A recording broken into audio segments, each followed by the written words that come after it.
कर सकती हूँ। मैं सच कह रही हूँ, मैंने किसी को कोई फोन नहीं किया।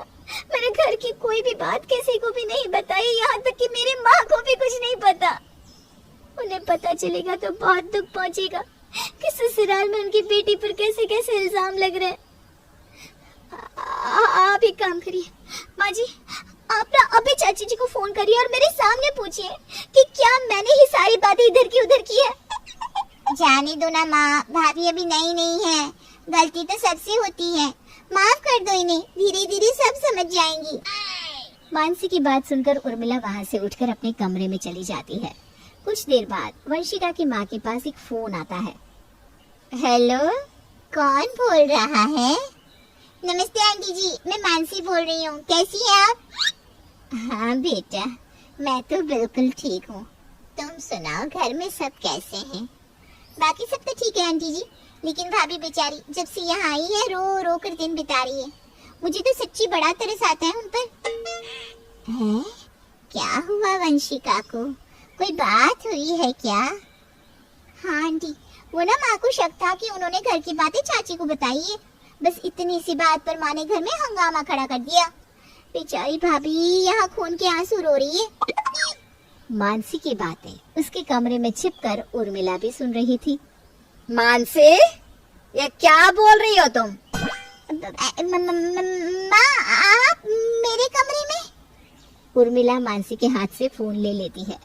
माफ करना बहन जी, एक गलतफहमी हो गई थी, लेकिन अब कोई गलतफहमी नहीं है, सब कुछ बिल्कुल साफ हो गया है। मैं आपसे बाद में बात करती हूँ। इसके बाद उर्मिला फोन रख देती है। वंशिका बहू, वरदान बेटा, यहाँ आओ। क्या हुआ माँ जी? मैं कह तो चुकी हूँ, मैंने किसी को कुछ नहीं बताया। ऐसा करती हूँ कि मैं ये घर छोड़कर ही चली जाती हूँ, सारी मुसीबतें खत्म हो जाएगी।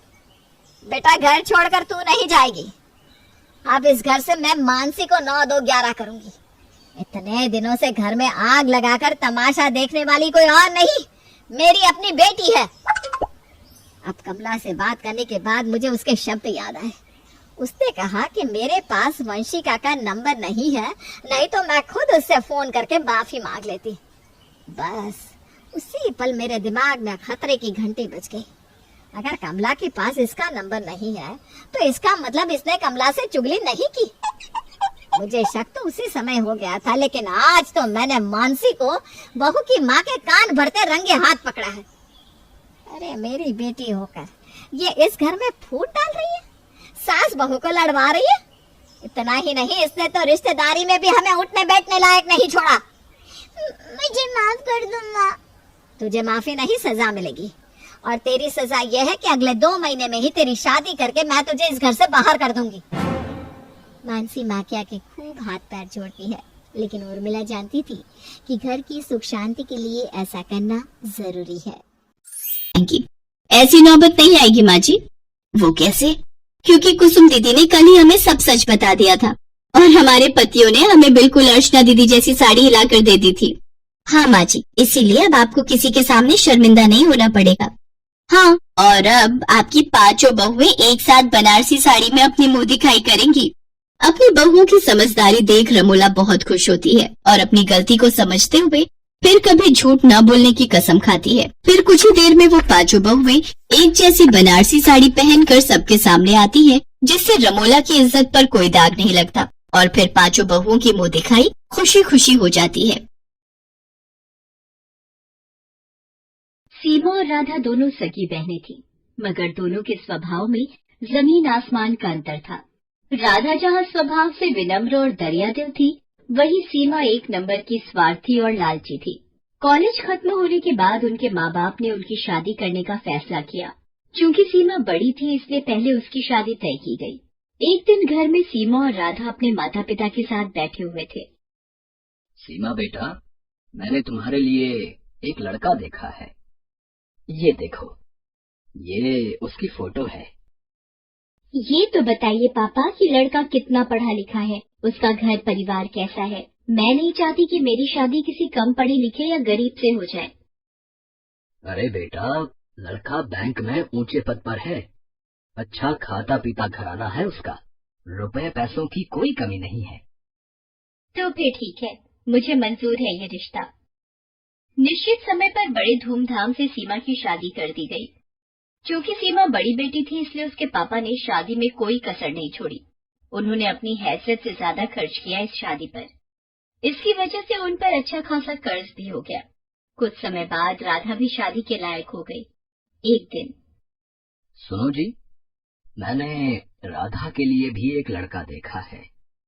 ये लोग सीमा के ससुराल वालों जितने अमीर तो नहीं हैं, मगर शहर में उनका अपना घर और अपनी किराने की दुकान है। अपनी राधा खुश तो रहेगी ना वहाँ? हाँ हाँ, क्यों नहीं। चाहता तो मैं भी था कि सीमा की तरह राधा की शादी भी बड़े धूमधाम से करूं, मगर पैसे की समस्या सामने खड़ी है। कितने बड़े बड़े घरों में उसके लिए रिश्ता देखा, मगर पैसों की वजह से बात आगे नहीं बढ़ पाई। तभी राधा वहाँ आ जाती है। वो अपने माता पिता की सारी बातें सुन चुकी थी।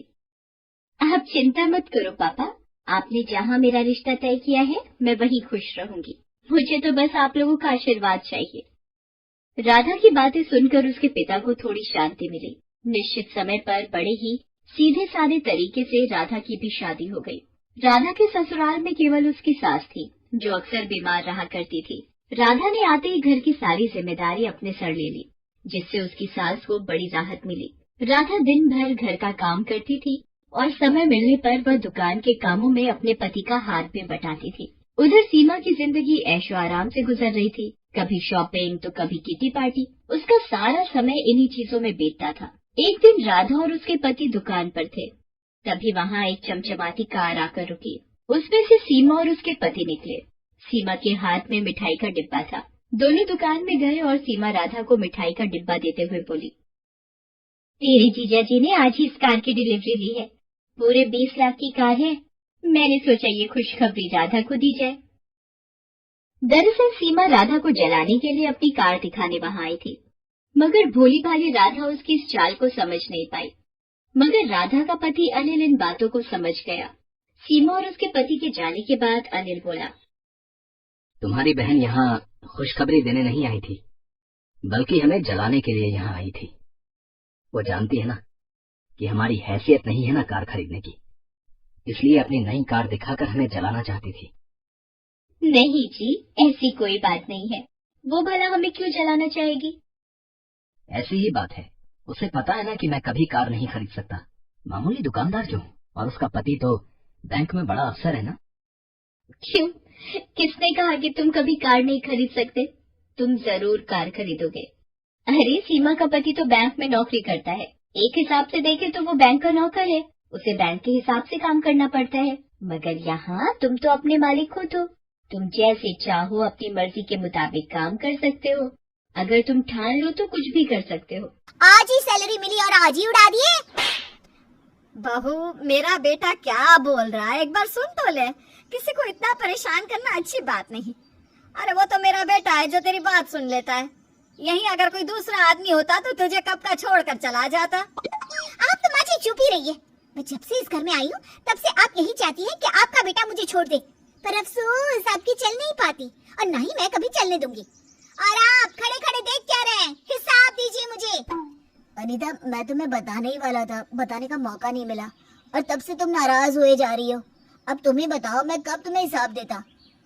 मैंने इन 2000 में से 500 रुपए की माँ की दवाई ले ली और बाकी के बचे हुए पैसे अपने पास रख लिए।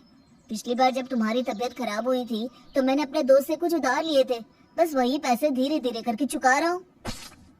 मुझसे पूछ कर क्यों नहीं दिया? और वैसे भी उससे हमने कोई लाखों का कर्ज तो लिया नहीं था। धीरे धीरे चुका देंगे। अब तो दे दिए ना, अगली बार ऐसी गलती मत करना। इतना बोलकर अनीता सारे पैसे अपने पास रख लेती है। उषा वहाँ से चली जाती है। अनिल भी चुपचाप अपने कामों में लग जाता है। समय यूं ही बीतता है, पर समय के साथ सपना और भी ज्यादा डोमिनेटिंग होने लगती है और अब तो वो अपने पति की इज्जत करना भी भूल जाती है। ऐसे ही एक दिन अनिल का दोस्त उससे मिलने उसके घर आता है। भाभी जी नमस्ते, आपसे मिलकर अच्छा लगा। अरे यार, तूने तो पिछली बार भी प्लान बनाकर मना कर दिया और इस बार भी मना कर रहा है। तेरा मन नहीं करता क्या दोस्तों के साथ कहीं जाने का? अरे भाभी जी, थोड़ी तो फ्रीडम दे दो अपने पति को। हाँ जी हाँ, इन्हें फ्रीडम दे दूं ताकि ये भी तुम्हारी तरह आवारा हो जाए। अभी तुम्हारी शादी नहीं हुई है, इसलिए घर की जिम्मेदारी के बारे में कुछ पता नहीं है। कल को जब खुद की बीवी आएगी ना, तो बीवी के पल्लू से बन जाओगी। और सुनिए जी, कहीं जाने की जरूरत नहीं है आपको, और आप जा सकते हैं जहाँ भी जाना हो। अनिल जी कहीं नहीं जाएंगे। भाभी जी, अरे यार तू अपनी भाभी की बातों का बुरा मत मानना। आज तेरी भाभी ना सुबह से ही मुझसे नाराज है, इसलिए वो अपना सारा गुस्सा हर किसी पर निकाल रही है। चल ना, हम दोनों छत पर चलकर बातें करते हैं। अनीता प्लीज 2 कप चाय बना दोगी? मैं तुम्हारी और तुम्हारे दोस्त की नौकरानी नहीं हूँ। तुम्हारा दोस्त घर पर आया है, तुम खुद उसके लिए चाय बनाओ, मेरे पास और भी बहुत काम है।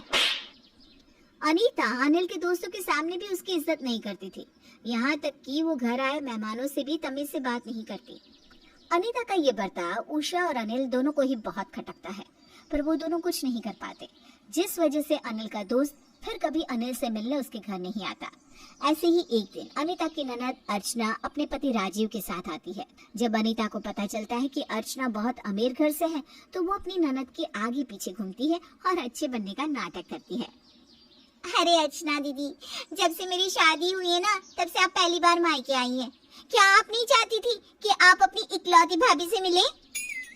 भाभी मन तो बहुत था, पर शादी के बाद ससुराल की जिम्मेदारी कितनी बढ़ जाती है, ये तो आप समझ ही गई होंगी। नंदू जी, ये तो बहुत गलत बात है। अच्छा आप लोग बैठकर बातें कीजिए, मैं आप सबके लिए खाना बना कर लाती हूँ, सब साथ में बैठकर खाएंगे। अनीता के आते ही उषा अपनी बेटी के गले से लग जाती है और फूट फूट कर रोने लगती है।